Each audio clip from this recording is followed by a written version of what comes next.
जय हिंद प्यारे साथियों। नीरज आईएएस के इस ऑनलाइन मंच में आप सभी का भरपूर स्वागत है। दोस्तों, आज की इस चर्चा में जो है हम लोग कुछ छोटे छोटे बिंदुओं पर बात करने वाले हैं और जो आपके मार्ग में तमाम बाधाएं आ रही हैं, तमाम आपके मन में जो डाउट हो रहा है, उत्पन्न हो रहा है, तरह तरह के ख्याली पुलाव पक रहे हैं, उन सब का भी समाधान यहाँ किया जाएगा। आप जब भी किसी चीज की शुरुआत कीजिए, अगर वहां समस्या आती है तब आप देखो कि क्या कमी रह गई, देखो और सुधार करो। जब तक ना सफल हो नींद चैन को त्यागो तुम, संघर्ष का मैदान छोड़कर मत भागो तुम, क्योंकि कुछ किए बिना ही जय जयकार नहीं होती और कोशिश करने वालों की कभी हार नहीं होती। तो आइए शुरू करते हैं आज की अपनी इस परिचर्चा को। तो देखिए, आज की हमारी जो परिचर्चा है वह जो तमाम छोटे छोटे बिंदु हैं उन पर होने वाली है। देखो, जैसे कि यहाँ आपको दिख रहा होगा बच्चों का उत्साह बढ़ाए रहे हैं, तो बच्चे उत्साह आपका इसी तरीके से जो है बढ़ाया जाएगा, लेकिन इसके लिए जो है आप सभी का भी सहयोग होना चाहिए, क्योंकि ताली केवल एक ही हाथ से नहीं बजेगी, दोनों हाथ का प्रयोग करना पड़ेगा तब ताली बजेगी। अगर रथ में एक साइड का पहिया लगा दिया जाए और यह अपेक्षा की जाए कि रथ बहुत ही तीव्र गति से दौड़े, तो यह नहीं हो सकता। रथ को चलाने के लिए आपका दोनों पहिया जो है होना जरूरी है। तो इसलिए मैंने तो आवाहन कर ही दिया है आप सभी कि आओ और अपने दोस्तों तक भी इस क्लास को शेयर करो, ताकि कोई भी बच्चा अपनी तैयारी को जो है कम से कम पैसों की वजह से रोक ना पाए। यानी कि पैसा उसके मार्ग का बाधा नहीं बनना चाहिए, उसकी तैयारी में पैसा जो है बिल्कुल भी बाधा नहीं बनना चाहिए। तो इसलिए रथ का पहिया जो है, एक पहिया तो मैं लग गया हूं, लेकिन आपको दूसरे पहिए के रूप में हमारा साथ देना होगा, तभी रथ जो है आगे बढ़ पाएगा। मैं तो आ गया हूं, अब जरूरत है मेरे अर्जुनों की, मेरे कर्ण की, मेरे शिष्यों की।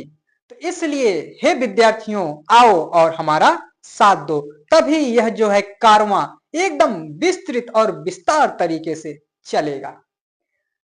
तो बच्चों का जो है उत्साह बढ़ाने के लिए तो मैं हूं ही, इसके लिए आप बच्चे लोग जो है बिल्कुल निश्चिंत रहिए। सर थोड़ा जीरो से शुरू कीजिएगा। तो बच्चे, मैंने इस बात का जो है बिल्कुल बखूबी तरीके से ध्यान दिया है। मैं सोच रहा था कि पहले आप सभी को कोई एक क्लास स्टार्ट कर दूं। मैं तो ये सोच रहा था कि आपका भूगोल विषय ही प्रारंभ कर दूं, लेकिन फिर मैंने काफी जगह और भी देखा, बच्चों का रिस्पांस देखा, फिर बच्चों ने कहा सर थोड़ा जीरो से कराइएगा। तो मैंने जो निर्णय लिया है, अब जो है आपकी कम से कम 4 से 5 क्लास ऐसी होगी जिसमें आपको जीरो लेवल से एकदम बताया जाएगा कि यूपीएससी होता क्या है, यूपीएससी के लिए कौन कौन जो है एलिजिबल होंगे, कौन कौन यूपीएससी का फॉर्म अप्लाई कर सकते हैं, कौन सी योग्यता होगी, कितने पेपर होंगे, कितने विषय होंगे, उन विषयों की रणनीति क्या होगी, कैसे हमें पढ़ाई करना है, बुक हम कौन सी खरीदें, एनसीईआरटी पढ़ें, क्या पढ़ें, कैसे पढ़ें, सारी चीजों पर जो है चर्चाएं होंगी। तो अभी आपका क्लास शुरू होने से पहले अभी 4-5 क्लासों के दौरान जो है आपको यही सब देखना होगा, जीरो से लेकर। जैसे कुछ बच्चों के मन में डाउट रहता है, सर इसका फुल फॉर्म क्या होता है, जबकि कोई मतलब नहीं होता, लेकिन बच्चे पूछ ही लेते हैं। कभी कभी मास्टरे का परीक्षा लेने लगते हैं बच्चे और कहते हैं सर इसका फुल फॉर्म बताओ। अजीब बात है यार, अगर मास्टर जो है किसी चीज की तैयारी कराने जा रहा है, किसी चीज का बैच ला रहा है, तो उसको इसका फुल फॉर्म नहीं पता होगा? क्या हवाबाजी करने के लिए वो अपना बैच लॉन्च कर रहा है? तो ऐसी मूर्खतापूर्ण जो है कमेंट तो ना ही कीजिएगा। काफी इसके पहले बच्चों ने जो है बहुत कमेंट किया था, जो कि कभी मौका मिलेगा तो दिखाऊंगा, बताऊंगा भी। तो ये हो गया। तो जीरो से शुरू करने के लिए बच्चे जो है आपका जीरो से ही शुरू होगा, उसमें मैं एकदम बारीकियों से बताऊंगा कि आईएएस क्या होता है, आईपीएस क्या होता है, आईएफएस क्या होता है। ठीक है, यानी कि आप कलेक्टर कैसे बनोगे, आईपीएस यानी कि पीसीएस पुलिस सेवा में कैसे जाओगे, तमाम बातें जो है तमाम बिंदुओं पर एकदम जीरो लेवल से शुरुआत किया जाएगा। उसमें आपको बताया जाएगा कि सेंटर कौन कौन सा होता है, कैसे सेंटर मिलता है, कैसे फॉर्म अप्लाई किया जाता है। अभी आप देखे होंगे कि एक पूजा खेड़कर दीदी जी हैं, उनकी वजह से जो है आयोग ने बहुत कुछ चीजें जो वो मेंस में पूछता था, यानी कि मेंस के टाइम में आपका हॉबी वगैरह लिखवाता था, लेकिन अब उन दीदी की वजह से जो है अब पहले ही लिखवा रहा है। तो इन तमाम बिंदुओं के बारे में भी बताऊंगा आप सभी को।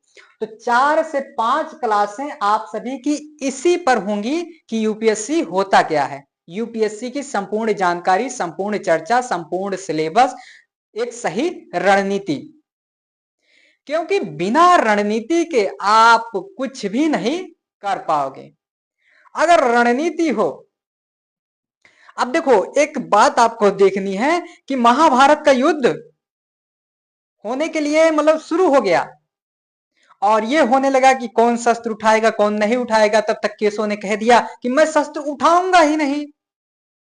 अर्जुन घबरा गए कि आप एक तो मेरे पक्ष में हो रहे हो, उसके बाद हथियार नहीं उठाओगे।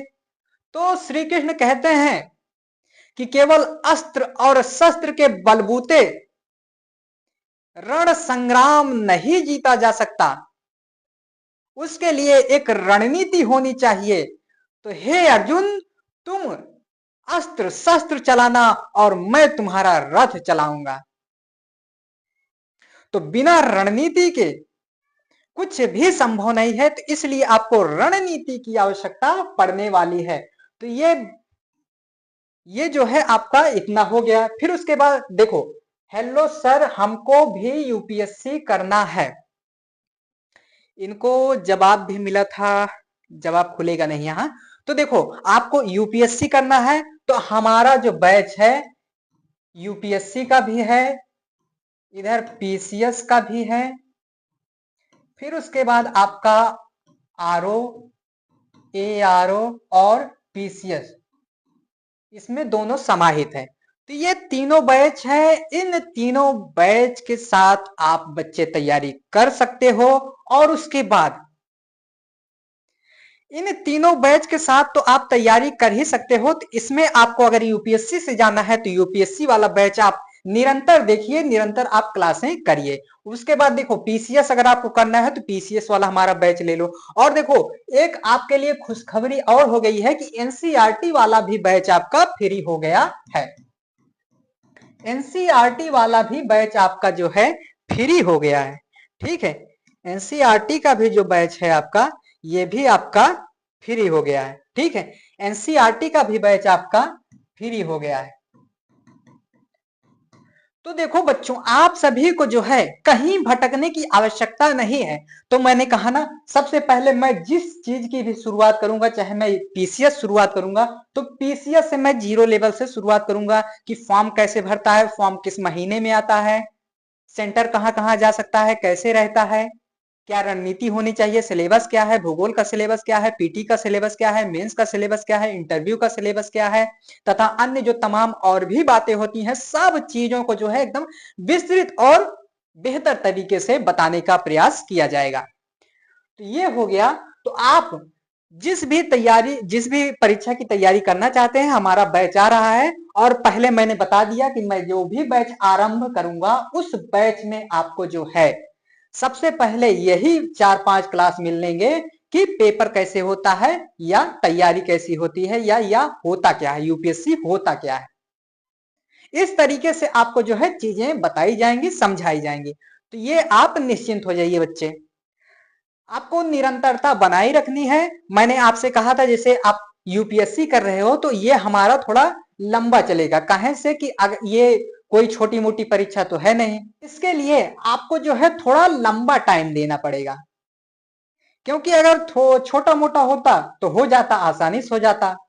बीए एमए का पेपर तो है नहीं कि जैसे कल पेपर हो तो आज शाम को सीरीज पढ़ लो कल्याण हो जाएगा। तो बीए एमए का परीक्षा ये थोड़ी ना है, ना ही ट्वेल्थ वगैरह का परीक्षा है। ये आपका यूपीएससी है, दुनिया की तीसरी सबसे बड़ी कठिन परीक्षा है भैया ये। तो इसकी तैयारी जो है ऐसे हल्के फुल्के में नहीं हो सकती। तो इसीलिए मैंने 26 और 27 इस बैच का जो है टाइटल रखा है, यानी कि वही इसमें जुड़े जो और 26 जो है देना चाहते हैं। हालांकि मैं अलग अलग विषयों से इन तीनों की शुरुआत करूंगा, चाहे यूपीएससी हो, पीसीएस हो, आरओ पीसीएस दोनों हो, और उसमें एनसीईआरटी हो। तो सारी जगह आपको अलग अलग विषय देखने को मिलेंगे। आप अगर 25 टारगेट कर रहे हैं, 2025 इसी बार परीक्षा देना चाह रहे हैं, तो 25 अगर टारगेट कर रहे हैं तो इन सभी में से मैंने अलग अलग विषय जो है प्रारंभ करना है मुझे। तो इन्हीं में से अलग अलग विषय आप पढ़ लीजिए, तो ऐसा पाएंगे कि लगभग परीक्षा तक आपका कई विषय कंप्लीट हो जाएगा। और हाँ, आपके मन में यह डाउट आ रहा होगा कि सर क्लासें आप निरंतर नहीं ला रहे हो। तो भैया निरंतर क्लासें अगर आपको चाहिए तो आपको जो है वीडियो को और लोगों तक शेयर करना होगा, और चैनल को लाइक सब्सक्राइब वगैरह, यानी कि मैं अब अपना चैनल आप सभी को समर्पित करता हूं। आप सभी इस चैनल को अब जहां ले जाना चाहते हो वहां लेकर जाइए। और अगर आपका रिस्पांस बहुत अच्छा और शानदार रहा तो मैं इस YouTube के खुले मंच से यह घोषणा कर रहा हूं कि मैं दिन में कम से कम, अगर आप कहोगे 3-3 4-4 क्लास कराऊंगा, एक ही, चाहे यूपीएससी चाहे पीसीएस, अलग अलग आपका पीसीएस का भी 3 क्लास, यूपीएससी का भी 3 क्लास, यानी कि 3-3 4-4 क्लास जितना कहोगे उतना करा दूंगा। बस आपको क्या करना है कि इस चैनल को अब जो है ये समझ लो आपका चैनल है। अब मैं आपके हवाले इसे कर रहा हूं, आप इस चैनल के साथ जो करना है करिए। आप चाहेंगे तो इसे टॉप पर ले जाएंगे, अगर चाहेंगे तो इसे बर्बाद कर देंगे। अब मैं इसे आपके हाथों में सौंप रहा हूं। तो ये हो गया। तो आप जो है, जो भी बैच आ रहे हैं हमारे, जो भी बैच आ रहे हैं, आप सभी को निरंतर जो है इसकी तैयारी करना है, यानी कि जो भी लेक्चर आ रहा है आप सभी को शुरू से अंत तक उसको देखना है, और उसकी बाकायदा शुरुआत से फ्रेश नोट बनाना है हर एक विषय की। और मैंने कहा कि कारवां हमारा थोड़ा लंबा चलेगा, वर्षों की इसकी जो है तपस्या आप सभी को करनी होगी। जब वर्षों की तपस्या आपकी हो जाएगी तो आप जब वर्षों बाद मैं आपसे लास्ट क्लास में पूछूंगा कि कैसा लगा, तो आप सभी कहोगे कि सर मजा आ गया। और इतने वर्षों की तपस्या के बाद आप जो है फिर कहोगे कि वर्षों से वन में घूम घूम बाधा विघ्नों को चूम चूम, सहधूप घाम पानी पत्थर पांडव आए कुछ और निखर, सौभाग्य न सब दिन सोता है, देखें आगे क्या होता है। यानी कि आप अपनी केवल तपस्या करो, परिणाम की चिंता छोड़ दो। क्योंकि महाभारत के युद्ध में जब अर्जुन अपना शस्त्र वगैरह त्याग चुके कि ये जो सामने दिख रहे हैं मेरे अपने ही हैं, मैं इनसे युद्ध कैसे करूंगा, तब केशव कहते हैं कि हे पार्थ, ये जो सामने दिख रहे हैं इनमें अपने पितामह को ना देखो, ये तुम्हारे शत्रु हैं, और जो तुम्हारे शत्रु वो मेरे शत्रु, अगर तुम इन्हें नहीं मारोगे तो इन्हें जो है मैं मार दूंगा। ये सब वैसे ही काल चक्र के अभाव प्रभाव से मारे ही जाएंगे, तो इसलिए हे अर्जुन इसे तुम मार डालो। इस तरीके से। और अर्जुन जब विषाद करते हैं तब केशव कहते हैं कि हे पार्थ, यदि तुम पराजय से ना तो दुखी होगे और ना ही विजय से अति उत्साहित होगे, तो तुम्हारा कोई कुछ बिगाड़ ही नहीं सकता, तुम अपने आप में ही विजेता घोषित हो जाओगे। तो इसलिए हे युवाओं, आप सभी मेरे अर्जुन बनो और मैं आपका सारथी बनकर आपके लक्ष्यों को प्राप्त करने में अहम भूमिका निभाऊं मैं। ये हो गया। उसके बाद देखो सर, 12th के बाद यूपीएससी का तैयारी कैसे करें? तो आपके लिए मैं स्पेशल क्लास रख रहा हूं। 12th के बाद आपको तैयारी कैसे करनी है, यही एक रणनीति आप फॉलो कर लेते हो तो आपका कल्याण हो जाएगा। ठीक है, पहली बात तो आप सभी को क्या करना है, ये हमारे जो साथी हैं जिन्होंने कमेंट किया है कि सर 12th के बाद कैसे तैयारी करें, तो आपको सबसे पहले मैं बता दूं कि आप जहां से भी कुछ फॉलो करना चाहो, आपको अच्छा लगता है तो मेरी क्लास फॉलो करो, अच्छा नहीं लगता है तो किसी और की क्लास फॉलो करो, लेकिन जहां से फॉलो करो केवल उसी को फॉलो करो, वो जो बता रहा है वही आप गांठ बांध लो और उसके बाद अन्य कहीं भटकने की जरूरत नहीं है। मैं आपके इस पर जो है अलग से जो है 10-15 मिनट की चर्चा दे दूंगा, लेकिन आपको ये बात ध्यान रखना होगा कि आप जहां से जो चीज फॉलो कर रहे हो एक ही जगह से फॉलो करिएगा, 10 जगह भटकने की जरूरत नहीं है, क्योंकि जो सबके होते हैं वो किसी की नहीं होते हैं, जो सबके होते हैं वो किसी के नहीं होते हैं। तो ये मेरी बात आप गांठ बांध के रख लो। और बाकी अगर YouTube पर सर्च करोगे तो आपको ऐसे लाखों लाखों वीडियो मिल जाएंगी कि 12th के बाद क्या करें, कैसे करें, यूपीएससी तुरंत फोड़ दें। तो इन सब हवाबाजियों से भी आपको बचना है बच्चे, ये मार्केट है।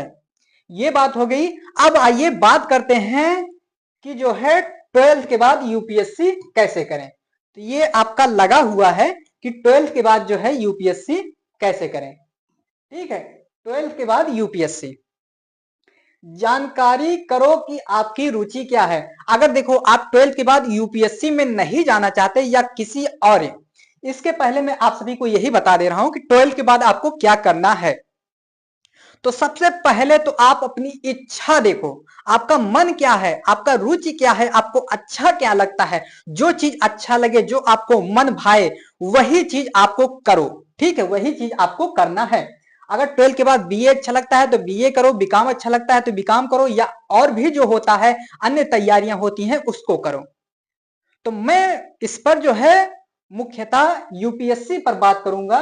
तो 12th के बाद जैसे कोई भी विद्यार्थी यूपीएससी करने आता है तो सबसे पहले, ठीक है, सबसे पहले तो उसे क्लियर होना चाहिए कि मुझे यूपीएससी करना है। ये नहीं कि अरे चलो करना ही है, कर लेंगे, कभी कर लेंगे, तो इस तरीके का जो है नहीं चाहिए। उसका एकदम अटल निर्णय होना चाहिए कि मुझे 12th के बाद जो है यूपीएससी प्रिपरेशन जो है चालू कर देनी है, तैयारी शुरू कर देनी है। ठीक है, तो ये क्लियर होना चाहिए कि मुझे क्या चीज करना है, सबसे पहली बात तो यही। और आप जो है एकदम आपका जो सपना है, आपका जो चॉइस है, अटल होना चाहिए। क्या होना चाहिए? अटल। अटल होना चाहिए। आप एक बार जो चीज बोल दिए उसी पर अडिग रहना है, फिर पीछे कदम नहीं हटाना है। बहुत से विद्यार्थी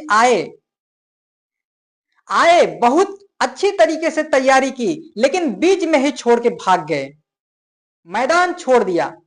तो आप अगर मैदान में उतर रहे हो तो अंतिम सफर तक आपको लड़ाई करना है, अंतिम योद्धा तक को आपको हराना है। आप बीच से जो है अपनी तैयारी को छोड़कर मत भागिएगा, क्योंकि हारा वही जो लड़ा नहीं। तो तैयारी जो है बीच में छोड़ के नहीं भागना है, आपको अटल एकदम होना चाहिए कि अगर मुझे ये करना है तो चाहे कितनी भी मुसीबत आ जाए, लाख विपदाएं आ जाएं, कितनी भी हालात जो है बदतर से बदतर हो जाए, मुझे अगर मैंने अटल एक सत्य कह दिया है, इस बात पर मैं अटल हो गया हूं, अडिग हो गया हूं, तो मैं इससे पीछे नहीं भागूंगा। जो कह दिया सो कह दिया, फिर पीछे कदम नहीं हटाना है। क्या हार में क्या जीत में किंचित नहीं भयभीत में, संघर्ष पथ पर जो भी मिला यह भी सही वह भी सही, किंतु हार मानूंगा नहीं, वरदान मांगूंगा नहीं। तो इस तरीके से आपको एकदम अटल रहना है कि 12 के बाद मुझे यूपीएससी करना है, ये मेरा एक अटल फैसला है। जैसे वो आप बाहुबली मूवी देखे होंगे, उसमें कहती है एक दादी टाइप की रहती है, वो कहती हैं कि मेरा वचन ही है शासन। तो इसी तरीके से आपको भी कहना है कि मैंने कह दिया तो कह दिया, अब यूपीएससी निकालना है तो निकालना है। और एक बात और आपको यहीं से शुरू से ही गांठ बांध लेनी चाहिए कि सीटें जो हैं लिमिटेड आती हैं, कम से कम ही रहते हैं, और फॉर्म भरने वाले अप्लाई करने वाले बहुत सारे बच्चे रहते हैं, तो सबका सिलेक्शन नहीं हो पाएगा, सबका सिलेक्शन नहीं हो सकता।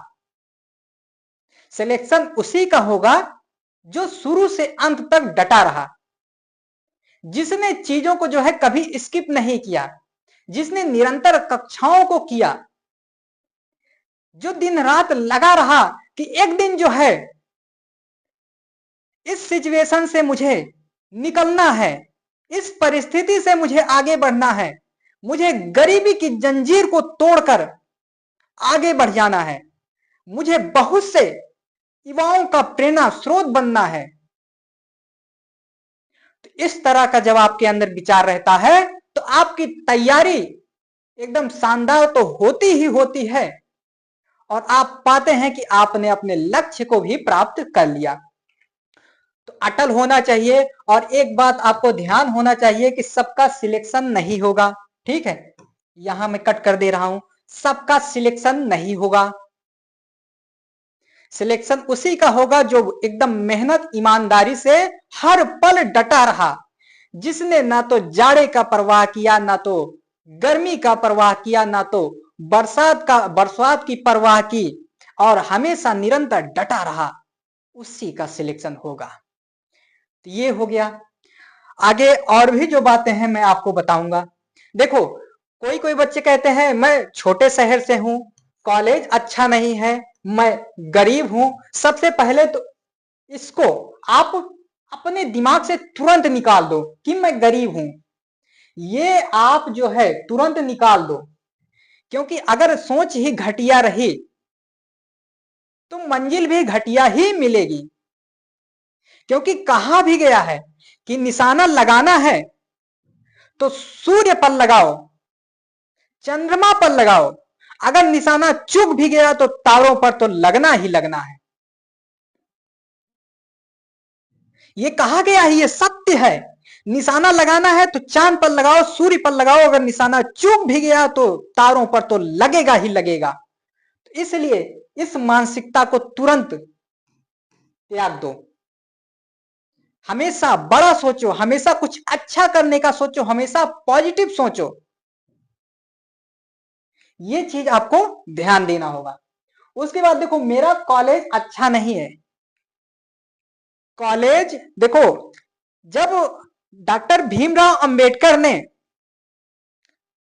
संविधान सौंपा तो उन्होंने एक बात कही कि संविधान कितना भी अच्छा क्यों ना बना लो, जब तक उसे अमल में लाने वाले अच्छे नहीं होंगे तब तक संविधान कितना भी अच्छा बनाओ वह किसी काम का नहीं। अगर संविधान खराब है, अगर उसको लागू करने वाला निभाने वाला अच्छा है तो एक दिन यकीनन मानो कि संविधान अच्छा ही प्रतीत होगा। लेकिन अगर संविधान कितना भी अच्छा हो, उसे लागू करने वाले, उसे चलाने वाले जो है गंदे हों, तो संविधान प्रभावी नहीं हो सकता। इसलिए कॉलेज अच्छा हो या बुरा हो, ये डिपेंड नहीं करता। डिपेंड ये करता है कि आप उसे किस तरीके से ले रहे हो। तो ये आप पर डिपेंड करता है कि कॉलेज को अच्छा बनाना है या बुरा बनाना है। तो ये भी चिंता जो है आपको त्याग देनी है। आपको हमेशा कहना है कि मेरा कॉलेज जो है सबसे अच्छा है, सबसे बेहतर है, और यहां से पढ़ने के बाद जो है मैं एक दिन उन विद्यार्थियों को टक्कर दूंगा जो बड़े बड़े विश्वविद्यालयों से पढ़कर आते हैं। ये विचारधारा आपके मन में हमेशा होनी चाहिए। ये हो गया।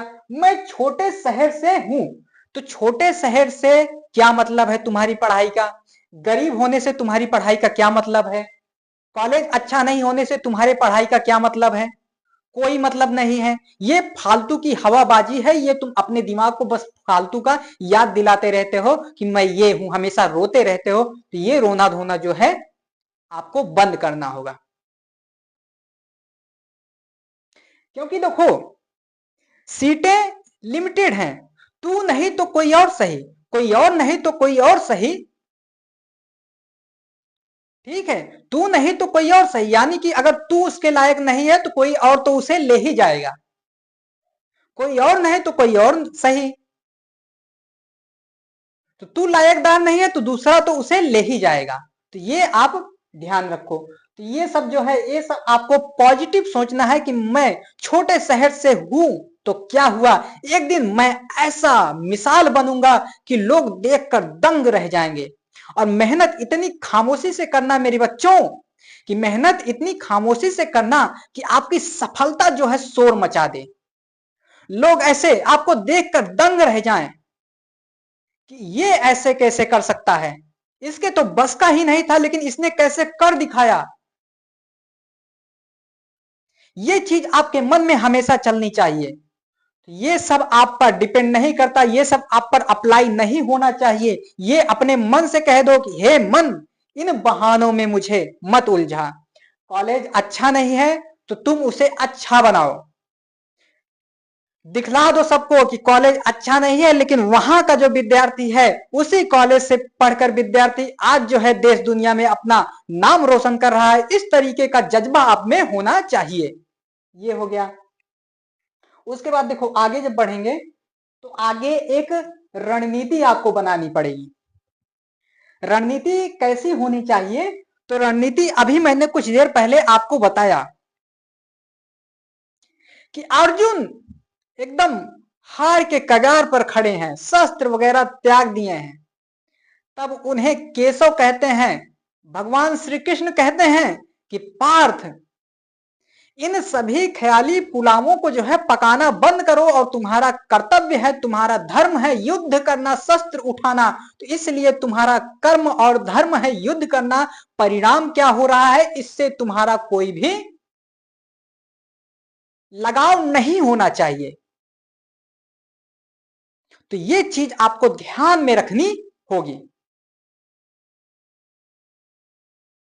क्योंकि अगर आप फल की चिंता करने लगोगे कि कर्मण्येवाधिकारस्ते मा फलेषु कदाचन, यानी कि अगर आपके मन में लालच रहेगा कि मैं इस चीज की तैयारी कर रहा हूं तो मुझे इसका जो है परिणाम, इसका फल मिलना चाहिए, तो आप जो है तुरंत तैयारी को त्याग दो। आपका तैयारी करने का कोई फायदा ही नहीं है। आप इस तरीके से तैयारी करो कि अगर नहीं होता तो नहीं हो, कोई दिक्कत नहीं। तू नहीं तो कोई और सही, यानी कि ये नौकरी नहीं तो कोई और सही, कोई और नहीं तो कोई और सही। बहुत है नौकरियां इस जहां में, तू अकेला तो नहीं। तो इस तरीके का भाव आप में होना चाहिए। और आप सभी को फल की इच्छा जो है त्याग कर ही चलना चाहिए। लगभग लगभग आप अंगद को उठा लीजिए कि जाते हैं लंकेश के यहां और अपना पैर जो है जमा देते हैं और सभी को चुनौती देते हैं कि अगर किसी ने मेरा पांव इस सभा से उखाड़ दिया तो मैं अपने स्वामी की तरफ से हार स्वीकार करके चला जाऊंगा। क्योंकि उन्हें कॉन्फिडेंस था कि मेरा पांव जो है कोई नहीं उखाड़ पाएगा। यानी कि मैंने चीजों को इस तरीके से पढ़ा है कि कहीं से भी कोई भी क्वेश्चन आ जाए वह जो है मुझसे बचकर जा नहीं सकता।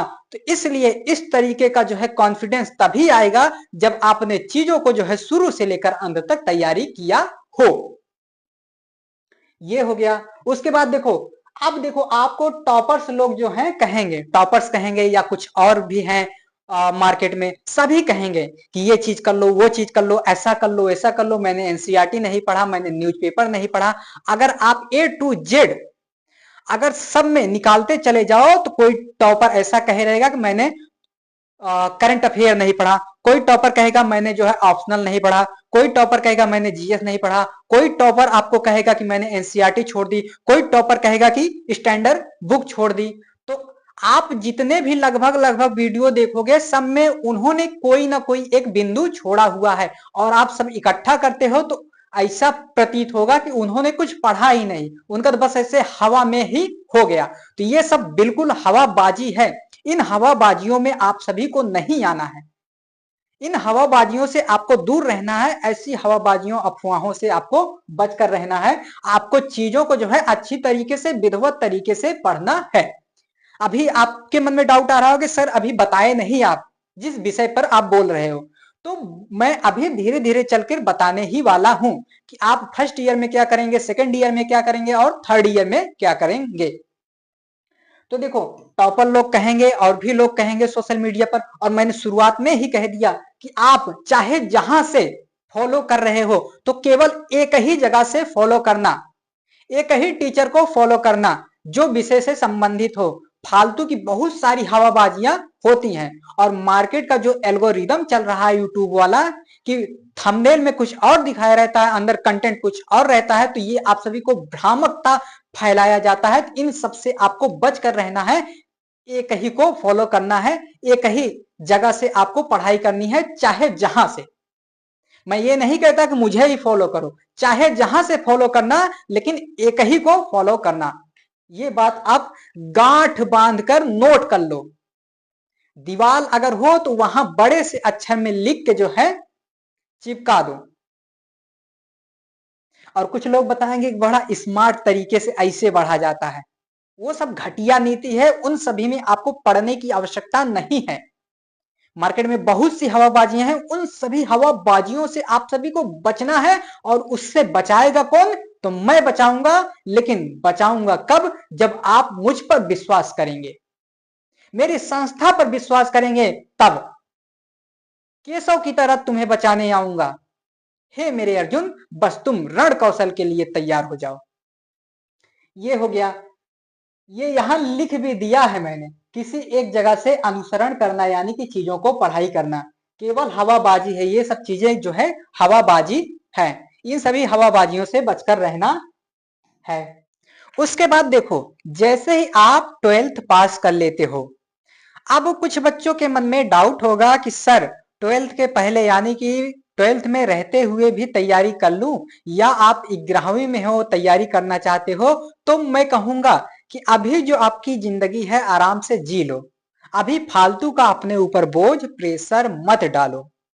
12वीं आराम से पास कर लो, 12th पास कर लो, फिर उसके बाद इस क्षेत्र में उतरो, आराम से उतरो। आपके पास आराम से असीम समय रहेगा, उसी असीम समय में जो है आप अपनी ऊर्जा को जो है लगा दीजिएगा, और लास्ट ईयर आते आते जो है आपका तैयारी शानदार जबरदस्त तरीके से हो जाएगा। तो जैसे ही आप 12th पास करते हो तो सबसे पहले आपको क्या करना है, कहीं भी आपको एडमिशन लेना है, चाहे बीए में ले लो, बीएससी में ले लो, चाहे बीकॉम में ले लो, एक एडमिशन आपको ले लेना है। क्योंकि आयोग कहता है कि बच्चे आप स्नातक होकर आओ, स्नातक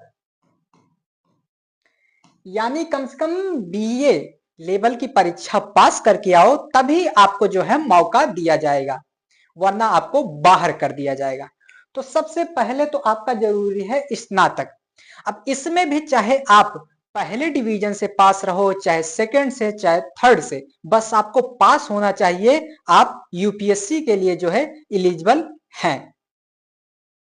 चाहे आप बीकॉम हो, साइंस हो, आर्ट हो, कोई दिक्कत नहीं, आप स्नातक होने चाहिए और पास होने चाहिए।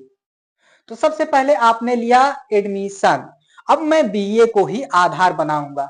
तो सबसे पहले आपका आता है बीए पार्ट 1, पार्ट 1 हो गया, इधर बीए पार्ट 2 हो गया, और बीए पार्ट 3 हो गया। ठीक है, यानी कि 3 वर्षों का आपको बीए कर रहे हो। अब इन 3 वर्षों में चाहे आप बीए कर रहे हो, चाहे आप बीकॉम कर रहे हो, चाहे एमए कर रहे हो, तो एमए जो कर रहे हैं, एमए के बाद जो सोच रहे हैं कि मुझे देना है, तो जो चीज मैं बीए सेकंड और थर्ड में बताऊंगा वही आपको एमए जो है सेकंड ईयर में दोनों चीज एक साथ फॉलो करनी होगी। हो सकता है आप इसका आधा इसमें कर देना और इसका आधा इसमें कर देना, तो आपका एमए पार्ट 1 और पार्ट 2 में जो है बट जाएगा। यानी कि इसका जो बर्डन है इन दोनों में बांट लेना अगर आप एमए लेवल से तैयारी शुरू कर रहे हो तब। एमए लेवल से तैयारी शुरू कर रहे हो तो क्या करना है आपको, जो मैं इधर 3 स्टेप में बताऊंगा रणनीति को वही इन दोनों में बांट लेना, तो यहाँ MA1 हो जाएगा, MA2 हो जाएगा। इस तरीके से आपको तैयारी करना है। बाकी चाहे BA1 है तो यहाँ BSc1 कर लीजिए, BCom1 से आप तैयारी करना चाहते हैं तो BCom1 यहाँ कर लीजिए, कोई दिक्कत नहीं। जैसे ही आप BA पार्ट 1 में जाओ तो आपको क्या करनी है कि NCERT आपको पढ़ लेनी है। क्या करनी है, NCERT आपको एनसीईआरटी की पढ़ाई आपको कर लेनी है, जिसमें आपको जो है इतिहास विषय देखना है। ठीक है, इतिहास विषय देखना है और आपका जो है इतिहास विषय हो गया, और उसके बाद आपका इतिहास विषय के बाद आपका जो है पॉलिटी यानी कि राजनीति शास्त्र। मैं यहाँ हिंदी में लिख दे रहा हूं भैया, हिंदी में। इतिहास हो गया आपका, ये आपका राजनीति विज्ञान हो गया, राजनीति विज्ञान करिए चाहे शास्त्र कर लीजिए। फिर उसके बाद यहां आपका जो हो जाएगा अर्थशास्त्र हो जाएगा। क्या हो जाएगा, अर्थशास्त्र। अर्थशास्त्र कर लीजिएगा, उसके बाद यहां आप कर लीजिएगा भूगोल। ठीक है, यानी कि जब आप बीए पार्ट 1 में पहुंचो तो आपका एनसीईआरटी जो है कम से कम इतना पढ़ लेना है आपको। अगर आप चाहो तो विज्ञान आदि की भी एनसीईआरटियां आराम से पढ़ सकते हो। अन्य विषय इसके अलावा जो है और कुछ विषय मत पढ़ाई करना। बीए पार्ट 1 से जो है आप करंट अफेयर मत पढ़ना, क्योंकि करंट अफेयर लगभग आपका 12 से 14 महीनों तक का ही पूछा जाता है। केवल 12 से 14 महीनों तक का ही करंट अफेयर पढ़ा जाता है, पूछा जाता है। तो आप इसे करंट अफेयर को जो है बीए पार्ट 3 में आ जाइएगा तभी शुरू करिएगा। करंट अफेयर बाकी कहीं भी आपको पढ़ाई करने की जरूरत नहीं है अगर आप बीए 1 से ही तैयारी कर रहे हो तो। MA1 से तैयारी कर रहे हो तब भी आपका MA लास्ट ईयर में ही करंट अफेयर की पढ़ाई करना है, क्योंकि करंट अफेयर हमेशा बदलता रहता है और जब बदलता रहता है तो इसकी तैयारी जो है हमें बाद में ही पढ़नी है। और करंट अफेयर तभी समझ में आएगा जब आपका ये बेसिक आपका कंप्लीट रहेगा। और करंट अफेयर जो मुद्दा होता है, अगर टीचर जो है करंट अफेयर में कुछ आ रहा है तो टीचर किसी चीज को अगर लाएगा तो वो विस्तार से बताएगा, लेकिन आपका जब कॉन्सेप्ट यहाँ क्लियर रहेगा तो वह जो कारण है केवल आपको उतना ही पढ़ना रहेगा। यानी कि मास्टर आपका 10-10 पन्ने का 20-20 पन्ने का करंट अफेयर लेकर आएगा, लेकिन आपका चीजें बेसिक जो यहाँ से कंप्लीट रहेगा तो आपका वही 10-10 पन्ना जो है 20-20 पन्ना जो है 20-20 पेज जो है आपका 4 से 5 लाइन में 6 लाइन में 7 लाइन में कंप्लीट हो जाएगा। बेसिक आप कंप्लीट किए रहोगे तब, नहीं तो आप करंट अफेयर पढ़ते रहोगे और एक दिन पाओगे कि मेरे पास इतना मोटा करंट अफेयर का ही कॉपी बन गया। इस तरीके से बेसिक कंप्लीट करोगे तभी आपको करंट अफेयर वगैरह समझ में आएगा, स्टैंडर्ड बुक वगैरह समझ में आएंगी, क्लासें वगैरह जो है समझ में आएंगी। इस तरीके से बीए पार्ट 1 में जब जाना इतनी तो कम से कम पढ़ ही लेना। अगर मन कहे तो आप विज्ञान वाली भी पढ़ लेना, साइंस वाली भी पढ़ लेना, क्योंकि अगर आप आरओ वगैरह में देखेंगे तो साइंस वगैरह से जो है काफी मात्रा में क्वेश्चन पूछे जाते हैं, लेकिन यूपीएससी में जो साइंस वाला पोर्शन होता है उसे करंट अफेयर वगैरह से जोड़कर जो है पूछ लेता है, साइंस एंड टेक्नोलॉजी वगैरह से जोड़कर जो है पूछ लेता है। तो यहाँ तो आपका यूपीएससी में जो है साइंस वाला पोर्शन बहुत कम ही देखने को मिलेगा, लेकिन आप वहीं पीसीएस वगैरह या छोटे और लेवल पर जाएंगे तो साइंस का आपका बहुत ही महत्वपूर्ण योगदान रहता है। आरओ में तो काफी रहता है। तो इस तरीके से यहाँ आपको करंट अफेयर जो है लास्ट ईयर में पढ़ना है। तो यहाँ आप बीए पार्ट 1 में क्या करोगे, केवल एनसीईआरटी पढ़ोगे, एकदम मजे ले लेकर पढ़ोगे, आराम आराम से पढ़ोगे, क्योंकि बीए पार्ट 1 जो होता है आपका दो भागों में विभाजित रहता है, 2 सेमेस्टर में विभाजित रहता है। उसी 2 सेमेस्टर के अंतर्गत आपको कम से कम 4 से 5 पेपर देने रहते हैं, आपको 4 से 5 असाइनमेंट लिखना होता है, आपको वाइवा वगैरह देना होता है और उसके बाद जो है आपको मिड टेस्ट वगैरह देना होता है, आपको उपस्थिति दर्ज कराना होता है, आपको बहुत सारा कुछ शोध वगैरह लिखना पड़ता है, तमाम चीजें हैं और आपको हर 6 महीने में जाकर पेपर वगैरह देना पड़ता है। तो इसलिए आपके पास पहले से ही एक दुख यहाँ है और ज्यादा बड़ा दुख अपने सर पर मत पालो, आराम से इंजॉय करो और हमेशा एक क्लास आज कर लो फिर एक क्लास कर लो, लेकिन निरंतर क्लास करते रहो और एनसीईआरटी पढ़ो। तो एनसीईआरटी में जो टॉपिक पढ़ो उसी टॉपिक का जाओ PYQ हल करो, प्रश्न हल करो। कोई एक मार्केट से जो है सस्ती वाली बुक ले लो, उसमें वैसी बुक लेना क्रमवार टाइप से दिया है। जैसे आप एनसीईआरटी में मान लो आप भोजन संग्राहक से उत्पादन तक पढ़ रहे हो, तो उसी से संबंधित आपका क्वेश्चन होना चाहिए। तो ये वाली ले लो और उसको हल करते रहो। जो टॉपिक यहाँ पढ़ो उसी का क्वेश्चन देख लो, जो टॉपिक पढ़ो उसका क्वेश्चन देख लो, जो टॉपिक पढ़ो उसका क्वेश्चन देख लो। इस तरीके से आपको BA1 में केवल इतना ही करते रहना है और साथ में अपनी BA की तैयारी भी करते रहना है। इस तरीके से आपका जो है बोझा भी कम रहेगा, आपको आसानी भी रहेगी। यहां आपका इतना सारा कुछ जब कंप्लीट हो जाता है, BA1 में इतना सारा कुछ कंप्लीट हो जाता है, तब आप BA सेकेंड ईयर में जब आप पहुंचोगे, ठीक है, जब BA आप सेकेंड ईयर में पहुंचो, ठीक है, BA पार्ट 2 में, तो यहां आप जितनी भी स्टैंडर्ड बुक हैं उनको पढ़ने की कोशिश करो और कोशिश करना कि गाइड बुक वगैरह ना पढ़ना पड़े। ठीक है, जितने भी स्टैंडर्ड बुक हैं अगर इच्छा है तो यहाँ आप पढ़ डालो। ठीक है, स्टैंडर्ड बुक जितने भी हैं, चाहे वह आपका इतिहास का हो जाएगा, ठीक है, चाहे आपका भूगोल हो जाए और चाहे आपका इधर पॉलिटी हो जाए, फिर उसके बाद चाहे आपका इधर इकोनॉमिक्स हो जाए, ठीक है, और उसके बाद आपका तमाम और भी विषय हैं। जैसे इतिहास में ही आप देखोगे तो आपका जो यूपीएससी में है, आपका पहले तो प्राचीन इतिहास पूछेगा जो कि पीटी से संबंधित रहेगा, फिर उसके बाद मध्यकालीन इतिहास पूछेगा जो भी पीटी से इंपॉर्टेंट रहेगा, फिर उसके बाद आधुनिक भारत पूछेगा जो प्री और मेंस दोनों के लिए उपयोगी होगा, फिर आजादी के बाद का भारत पूछेगा जो आपके मेंस के लिए ही उपयोगी होगा, फिर आर्ट एंड कल्चर वाला पार्ट आपसे पूछेगा जो प्री और मेंस के दृष्टिकोण से दोनों से महत्वपूर्ण होंगे, फिर आपका विश्व का इतिहास पूछेगा जो कि केवल और केवल मेंस के लिए है। तो इतिहास में ही आपको 4 5 6 इतिहास देखने को मिल गया और उसके बाद भूगोल में आप जो है भारत और जो है मानव भूगोल वगैरह पढ़ेंगे, यानी कि भारत के परिदृश्य में पढ़ेंगे और विश्व के परिदृश्य में पढ़ेंगे, यानी कि भौतिक और मानव भूगोल तो पढ़ेंगे ही, उसके बाद पर्यावरण और पारिस्थितिकी पढ़ेंगे और उसके बाद आपदा और आपदा प्रबंधन वगैरह पढ़ेंगे, मैपिंग पढ़ेंगे। तो इस तरह से देखेंगे कि भूगोल में भी कई आपके उपखंड हो गए, इस तरीके से पढ़ लेना। उसके बाद पॉलिटी आपको पढ़नी है, पॉलिटी के बाद आपको इकोनॉमिक्स पढ़नी है, इकोनॉमिक्स के बाद आप अन्य जैसे साइंस एंड टेक्नोलॉजी वगैरह पढ़ लीजिए। तो जितने भी स्टैंडर्ड बुक हैं, ठीक है, स्टैंडर्ड बुक आप सेकेंड ईयर में जो आप पहुंचो तो आप पढ़ाई कर लो, जितने भी स्टैंडर्ड हैं सेकेंड ईयर में पहुंचो तो आप पढ़ाई कर लो। आप देखो बुक और एनसीईआरटी को कब खरीदना, जैसे आप क्लास 6 की एक एनसीईआरटी खरीदो, क्लास 6 की एक एनसीईआरटी खरीदो, उसको पढ़ लो, फिर दूसरी खरीदो, उसको पढ़ लो, फिर दूसरी खरीद दो।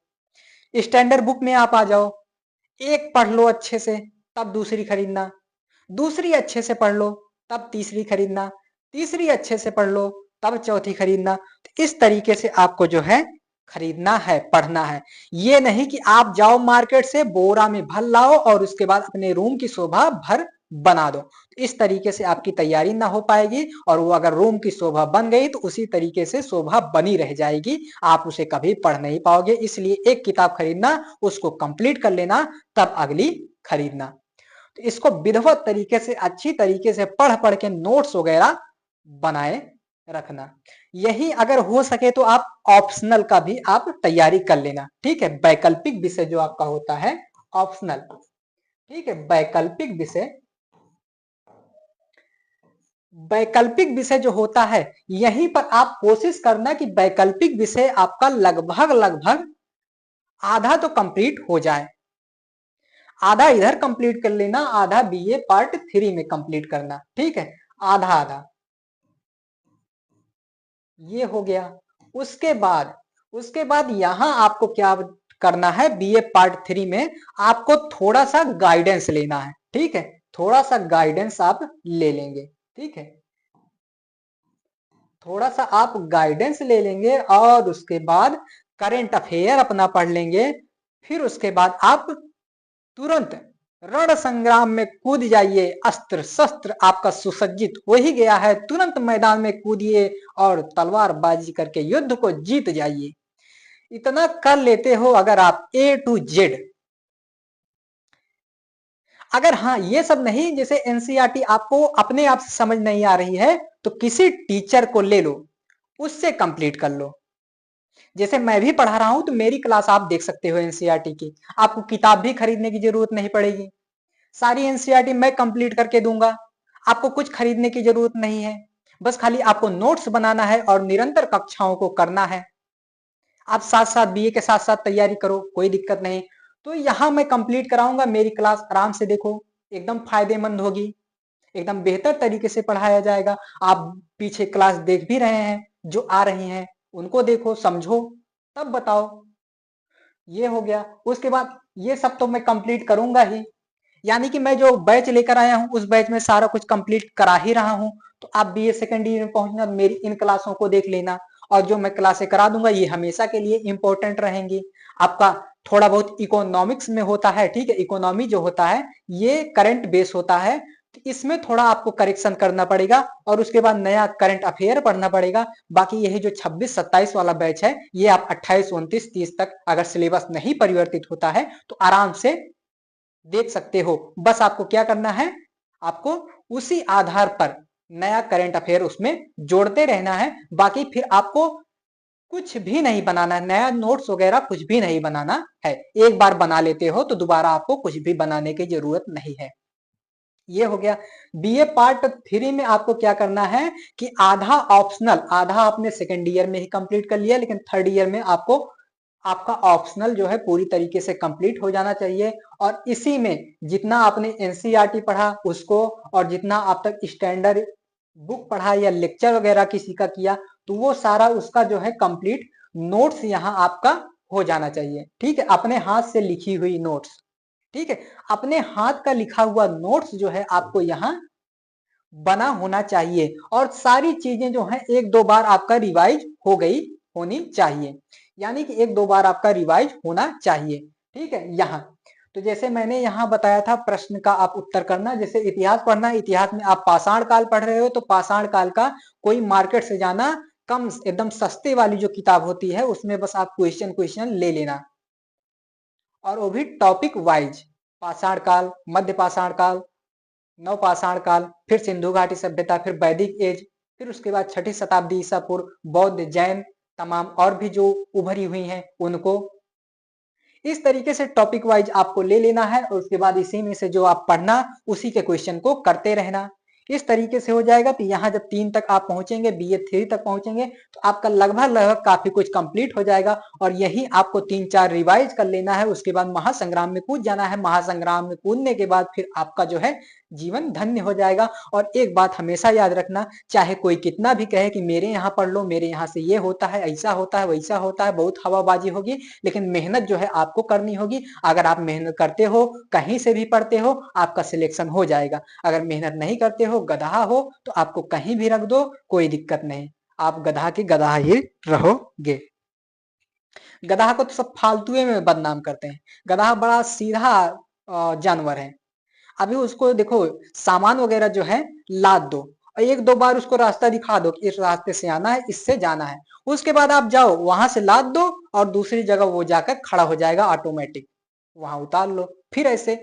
यानी कि इतना सीधा आदमी, एक दो बार रास्ता दिखाने की जरूरत है, लेकिन फालतू गधा को जो है फालतुए में बदनाम किए हुए हैं लोग। इतना भी बुरा नहीं है गधा। ये है। तो यहां तक आप देखोगे कि आपकी तैयारी जो है एकदम शानदार हो गई।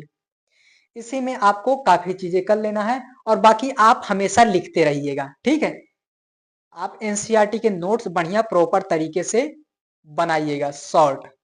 ठीक है, सूक्ष्म नोट्स, ताकि आप जब आपका पेपर हो तो आप जल्दी जल्दी से ऐसे रिवाइज कर लो और आपको हमेशा याद होना चाहिए कि मैंने इस पेज पर ये लिखा है, इस पेज पर वो लिखा है, इसको जल्दी से इस तरीके से अगर करूंगा तो इस तरीके से याद हो जाएगा। तो आप जल्दी जल्दी से पलट कर देखने लायक एकदम सूक्ष्म संक्षिप्त नोट्स जो है बनाए रहिएगा, जो आपके इन परीक्षाओं में काफी लाभप्रद होने वाला है। ये हो गया। उसके बाद यहां तक जब आप आते हो तो आपका तैयारी हो गया है। इसके अलावा अगर आपका कोई डाउट होता है या कुछ भी समस्या आती है तो कमेंट कीजिएगा, आपके लिए जो है स्पेशल क्लास दी जाएगी। और हमारी इस संस्था की एक अच्छी बात यह है कि अगर एक बच्चा कमेंट करता है तो उसका रिप्लाई भी दिया जाता है और साथ साथ उसी के रिप्लाई पर ही, उसी के कमेंट पर ही बेहतर क्लास दी जाती है, बेहतर तरीके से समझाया जाता है। आप बड़ी बड़ी संस्थानों में जाओगे तो यह सुविधा जो है आपको उपलब्ध नहीं कराई जाएगी। नहीं तो जाओ, जाकर देख लो। पहले जब बड़ी बड़ी संस्थानों में आप जाओगे तो सबसे पहले तो आपका बहुत अच्छा खासा स्वागत होगा कि आ गया बकरा, आ गया, अब हलाल होगा। आपको इतना इंप्रेस कर देंगे, इतने तरीके से बता देंगे, इतना आप में चिंगारी भर देंगे कि आपको लगेगा कि अगला आईएएस तो मैं ही हूं, जबकि वो आपका भ्रम होता है भैया। बाकी पढ़ते रहिए और भी अगर कोई दिक्कत आती है, समस्या आती है तो आप कमेंट कर सकते हैं और चीजों को जो है इसी तरीके से प्राप्त कर सकते हैं। और देखो, अगर आपको कोई भी समस्या आती है तो आप यहाँ जो है व्हाट्सअप कर सकते हो। ठीक है, यहां आप व्हाट्सअप कर सकते हो।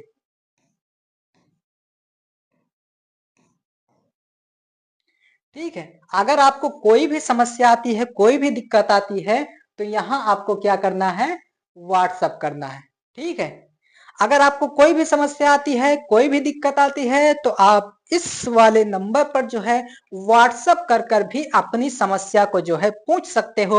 और तैयारी की क्या अचूक बेहतर रणनीति हो, उस सब के बारे में भी धीरे धीरे क्लासें आपकी आती रहेंगी, जिसको आपको निरंतर फॉलो करना है ताकि आपकी परीक्षा जो है शानदार तरीके से हो सके।